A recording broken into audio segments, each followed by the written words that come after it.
I caught my wife kissing my best friend at my birthday party. 6 months later they came begging. On my 38th birthday, I caught my wife kissing my best friend in my own backyard. Not a quick kiss. Not an accident. Not some drunken misunderstanding. A real kiss. The kind of kiss that tells you two people have been hiding something for a long time. And the worst part? Everyone at the party told me to calm down. My wife cried. My best friend apologized. My mother said I was embarrassing the family. My father told me not to ruin my own birthday. And several friends actually said, it was just a kiss. 6 months later, those same two people were standing outside my front door. Broke. Humiliated.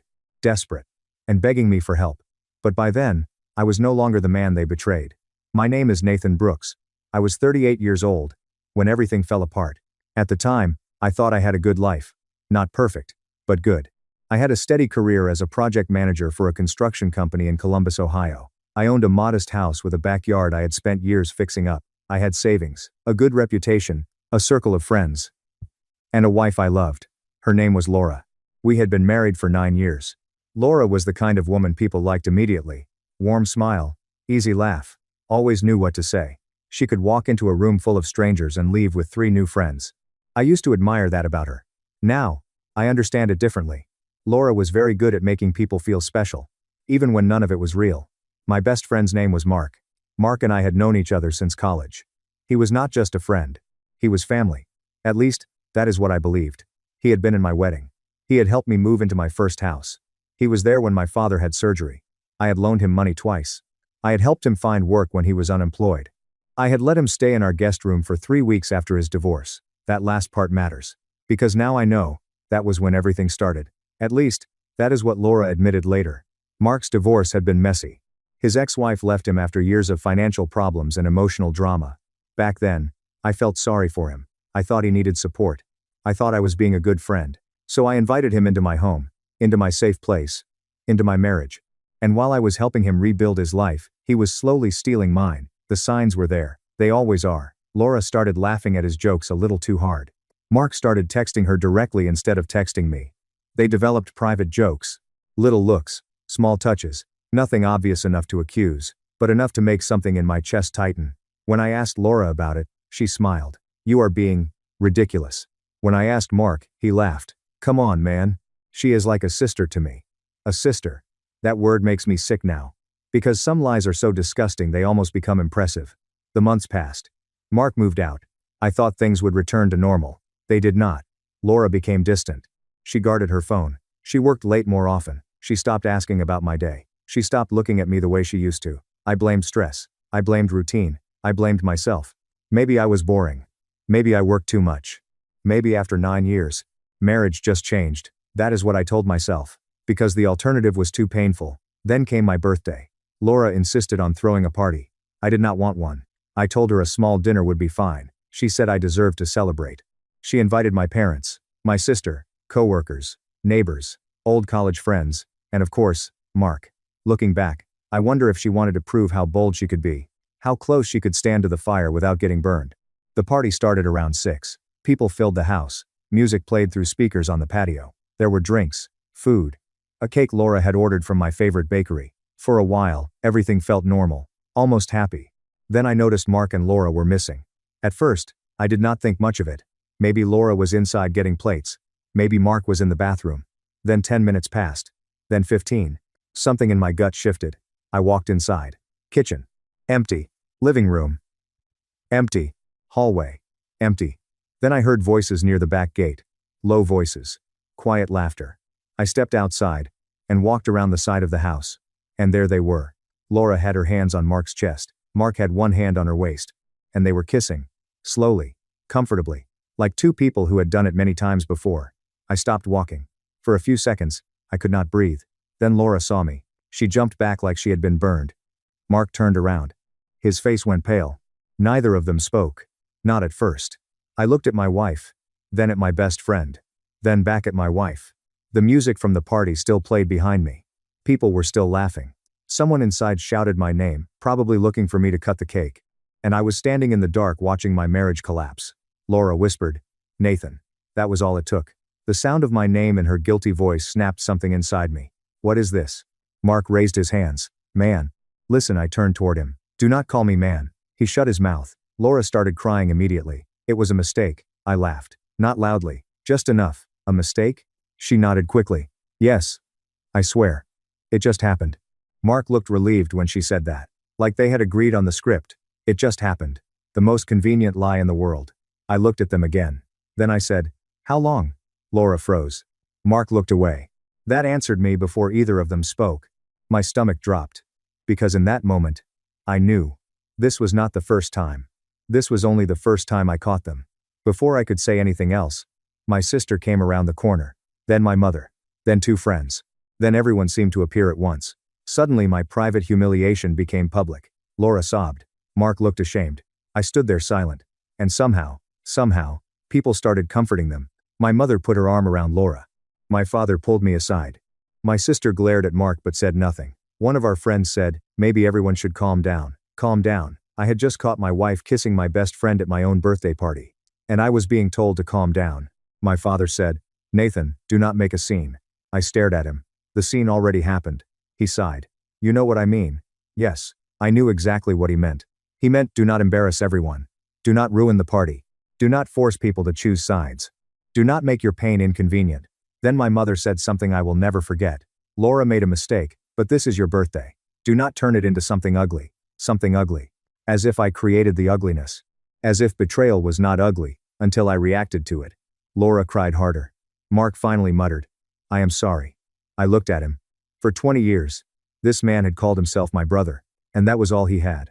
I am sorry. I walked inside. People followed me. Laura begged me to talk. Mark kept saying my name. My parents told me to wait. But I did not wait. I grabbed my keys. Walked out the front door. Got into my truck. And drove away from my own birthday party. That night, I slept in a hotel.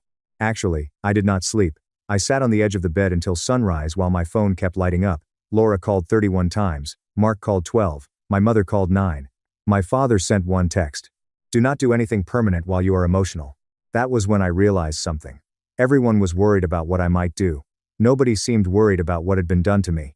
The next morning, I called a divorce attorney. By noon, I had changed every password. By evening, I blocked Mark. By the following week, I had moved into the guest room while my attorney prepared the paperwork. Laura cried every day. She said it was only a kiss. Then she said it had only happened twice. Then she said she and Mark had developed feelings but never meant to hurt me. Every version was worse than the last, because each new truth proved the previous one had been a lie. Eventually she admitted the affair had been going on for 4 months. 4 months. 4 months of secret messages. 4 months of lies. 4 months of sleeping next to me while emotionally and physically betraying me with my best friend. When I asked why, she said, he made me feel seen. I remember staring at her and thinking, I spent 9 years building a life with you. And you destroyed it because another man paid attention. That was the end. No counseling. No second chance. No dramatic screaming match. Just divorce. But the betrayal did not stop with Laura. Because over the next few weeks, I learned who my real friends were. And the number was much smaller than I thought. The weeks after the birthday party were worse than the betrayal itself. Because once the shock faded, reality arrived. And reality came with opinions. Everybody had one. My mother believed I was acting too quickly. My father thought I should at least hear Laura out. Several mutual friends insisted the affair was not worth ending a marriage over. One guy actually said, people make mistakes. That phrase became my least favorite sentence in the English language. Because people only say it when they are not the ones being betrayed. Nobody tells a man who just got stabbed that people make mistakes. Nobody tells a woman whose house was robbed that people make mistakes. But somehow, when infidelity is involved, everyone suddenly becomes a forgiveness expert. Laura moved into the guest room while the divorce process started. The house felt cold. Empty. Broken. Every hallway carried memories. Every room reminded me of a lie. Then came another surprise. Mark and Laura started dating almost immediately. Officially. Publicly. Openly. That part hurt more than I expected. Not because I wanted Laura back. Because it proved they had already moved on while I was still cleaning up the wreckage. 3 weeks after my birthday, social media exploded. Photos appeared. Mark and Laura, at restaurants. Mark and Laura at concerts. Mark and Laura, holding hands. Smiling. Laughing. Living their best life. At least, that is what it looked like. Several friends sent me screenshots. I stopped opening them. I did not need proof anymore. I had enough. One Saturday morning, my mother arrived unannounced. I almost did not answer. Almost. She walked into the kitchen and immediately started talking. Nathan. They are happy. I stared at her. What? She sat down, looking nervous. They seem happy together. For a moment, I honestly thought I had misheard her. Then I realized, she was serious. My own mother had come to tell me that my cheating wife and my former best friend looked happy. I laughed. Not because it was funny. Because it was unbelievable. What exactly am I supposed to do with that information? She looked hurt. I just think maybe you are holding on to anger. There it was again. My reaction was the problem. Not their betrayal. My reaction. I stood up. Walked to the sink. Took a deep breath. Then I turned around. Mom. What? If you are here to defend them, you need to leave. Her face immediately changed. Nathan. That is not fair. Neither was sleeping with my wife. Silence. Finally, she stood. For the first time, she looked ashamed. Not guilty. Ashamed. Because deep down, she knew I was right. After she left, I made another decision. I stopped talking to everyone who defended them. Not dramatically. Not publicly. I just removed them from my life. Some people disappeared without noticing. Others called. Texted. Complained. I ignored all of it. My circle became smaller. Much smaller. But it also became honest. And honesty was worth more than popularity. Around that time, something unexpected happened. Work got busy. Really busy. A major development company hired our team for a commercial project. Then another. Then another. Then another. For the first time in years, I poured my energy into myself instead of other people. The results came quickly. Promotions. Bonuses. New opportunities. A larger role. A larger paycheck. For the first time since the affair, I felt momentum. Real momentum. Then, about 3 months after the divorce filing, karma quietly entered the picture. Not dramatically. Not all at once, just small cracks. The first crack came from Mark. A mutual friend called me. You hear what happened? I had not. Apparently Mark lost his job. Not because of the affair. Because of repeated performance issues. The affair simply made everything worse. His employer had tolerated mistakes for years. Now they were not interested anymore. Mark was unemployed. At first I did not care. Then more news arrived. The second crack came from money. Mark had always spent more than he earned. Always. The divorce from his ex-wife had already damaged him financially. Now unemployment finished the job. Credit card debt exploded. Loan payments piled up. Bills became a problem. The third crack came from Laura. Because suddenly the exciting man she left me for was not exciting anymore. It is easy to be charming when life is easy. It is harder when creditors start calling. Apparently the argument started almost immediately. Money. Stress. Responsibility. The same things that destroy most unhealthy relationships. One evening, I received a text from an unknown number. I knew who it was before opening it. Laura. Can we talk? 3 simple words. 3 words I ignored. Then another message arrived. Please. Still ignored. A third appeared. I made a mistake. I stared at that message for a long time, then deleted it. Not because she was wrong. Because her realization no longer mattered. Months earlier, I would have done anything to hear those words. Now they meant nothing. The next major update came from my sister. She was not defending Laura anymore. Not after everything became public. Apparently Laura and Mark were fighting constantly. Neighbors heard shouting. Friends noticed tension. People stopped inviting them to events. Trust is hard to rebuild when your relationship begins with betrayal. Nobody fully trusts the people willing to betray someone else. Not even each other. Because if they cheated with you, what stops them from cheating on you? That question slowly poisoned their relationship. Every late text became suspicious. Every delayed response became suspicious. Every unexplained absence became suspicious. The same distrust they created now belonged to them. And it was eating them alive. Then came month 4. And things got worse. Much worse. One Friday afternoon, I received a call from a mutual friend named Jason. Jason was not dramatic. Which is why I answered. Nathan. What is up? Long pause. Then, Mark got arrested. I nearly dropped the phone. What? Apparently Mark got into a drunken argument at a sports bar. The argument became a fight. The fight became an arrest. Nothing major, but bad enough. Bad enough to make local news.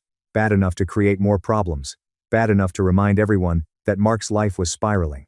The exciting new relationship suddenly looked a lot less exciting. Then came month 5. The month everything truly collapsed. Because that was when Laura lost her job. Not because of the affair. Because she stopped performing. Missed deadlines. Missed meetings. Missed opportunities. Stress was consuming her. The relationship was consuming her. Regret was consuming her. And eventually her employer decided they were done waiting. Within a single week, she was unemployed too. Now both of them were jobless. Drowning in debt. Arguing constantly. Losing friends. Losing respect. Losing everything.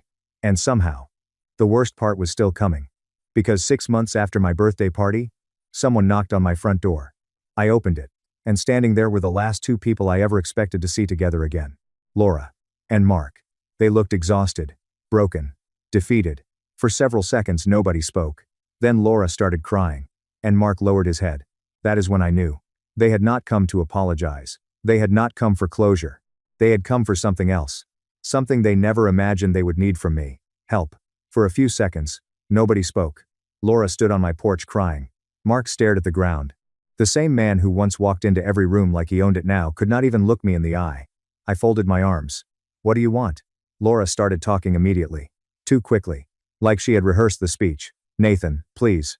Just hear us out. Us. Interesting. 6 months earlier, they wanted to be together. Now they were showing up together, because they had a problem. I did not invite them inside. I was not interested in pretending we were friends. Mark finally spoke. We are in trouble. I laughed. A short laugh. Nothing cruel. Just honest. No kidding. Laura wiped her eyes. We lost the apartment. That got my attention. Not because I cared. Because 6 months was not a long time. Losing everything that quickly required serious mistakes. Apparently they were experts at those. Mark shifted uncomfortably. The landlord evicted us. I nodded. And? Silence. Then Laura whispered. We have nowhere to go. There it was. The real reason they came. Not guilt. Not closure. Not accountability. Need. People always remember your value when they need something. I leaned against the doorway. What exactly are you asking for? Neither answered immediately. That told me everything. Finally Mark forced the words out. We need help. The audacity almost impressed me. Almost. My former best friend slept with my wife. My wife betrayed me. Then 6 months later, they showed up asking for help. It felt like a bad movie. Laura took a step forward. We know we do not deserve it. At least she understood that much. I remained silent. Then Mark said something that instantly made things worse. We thought maybe you could loan us some money. Loan. Not give. Loan. As if we were discussing a normal financial transaction. As if there was still trust between us. As if betrayal had not happened. I stared at him. Then I laughed again. Longer this time. Mark's face turned red. Laura looked embarrassed. Good. They should be. Because the situation was ridiculous. You think I am going to give you money? Mark swallowed. We will pay it back. I actually laughed harder. That was the funniest thing I had heard all year. They could not pay rent, could not keep jobs, could not maintain a relationship, but apparently they were going to pay me back. I shook my head. No. Laura immediately started crying harder. Mark looked desperate. For the first time, I saw fear in his eyes. Real fear. Not embarrassment. Not discomfort. Fear. The kind that comes when consequences finally arrive. Then Laura said something unexpected. We broke up. That surprised me. Not because I thought they would last, because it happened faster than expected. What happened? Laura looked at Mark. Mark looked away. That answer was obvious. Still, she told me. Apparently after losing his job, Mark started drinking heavily. The drinking became daily. Then came lies. More lies. About money. About job interviews. About debt. About where he spent his evenings. Then one night Laura discovered messages from another woman. The irony was incredible. The man she cheated with had cheated on her. Part of me almost felt bad. Almost. Then I remembered my birthday. My marriage. 9 years. And the sympathy disappeared. Laura continued. We fought constantly. Of course they did. Relationships built on betrayal rarely survive reality. Because the excitement eventually disappears. Then all that is left are two people who already proved they cannot trust each other. Mark suddenly exploded. It is not all my fault. There he was. The real Mark. The man beneath the apology. The man who never accepted responsibility. Laura turned toward him immediately. Are you serious? And just like that they started arguing. On my front porch. In front of me. Like I was not even there. Like I was a marriage counselor. I watched them for nearly a minute. Then held up a hand. Stop. Both went quiet. I looked at Laura. Then Mark. Then back at Laura. You know what the craziest part is? Neither answered. 6 months ago you thought you won. Silence. You thought you got the better deal. Laura looked down. Mark clenched his jaw. I continued. You destroyed a marriage. Lost friends. Lost respect. Lost your jobs. Lost your apartment. Still silence. Then I asked. Was it worth it? Nobody answered. Because there was no answer. Not an honest one. Eventually Laura started crying again. And this time I noticed something.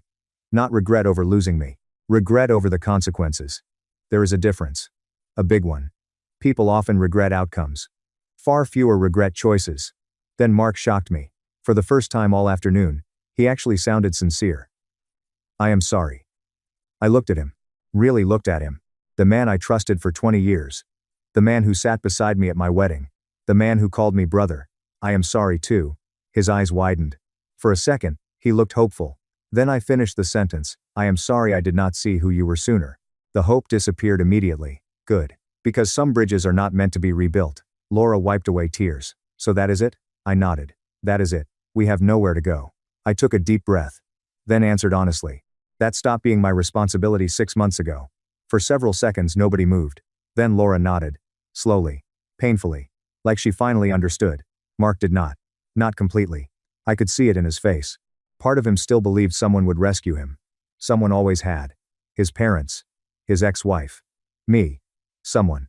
But not this time. This time there was nobody. Eventually they turned around and walked away. I watched them disappear down the driveway.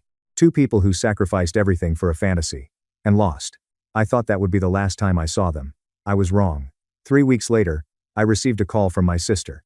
Nathan. What is up? Long pause. Then, you hear about Mark? I had not. Apparently after months of debt, unemployment and legal issues, Mark had finally hit bottom. His truck had been repossessed, his credit cards were maxed out. Several creditors were suing him. And he had moved into a tiny rented room on the edge of town. Laura was not doing much better. She was working temporary jobs, living with a cousin, trying to rebuild a life from scratch.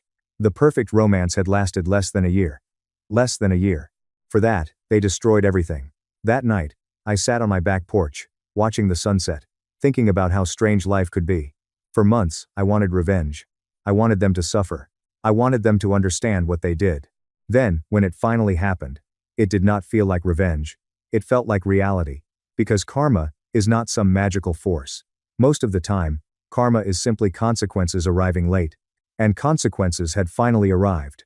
6 months earlier, I caught my wife kissing my best friend at my birthday party. Everyone told me to move on. So I did. I moved on. I moved forward. I built a better life. And in the end, that was the one thing they never expected.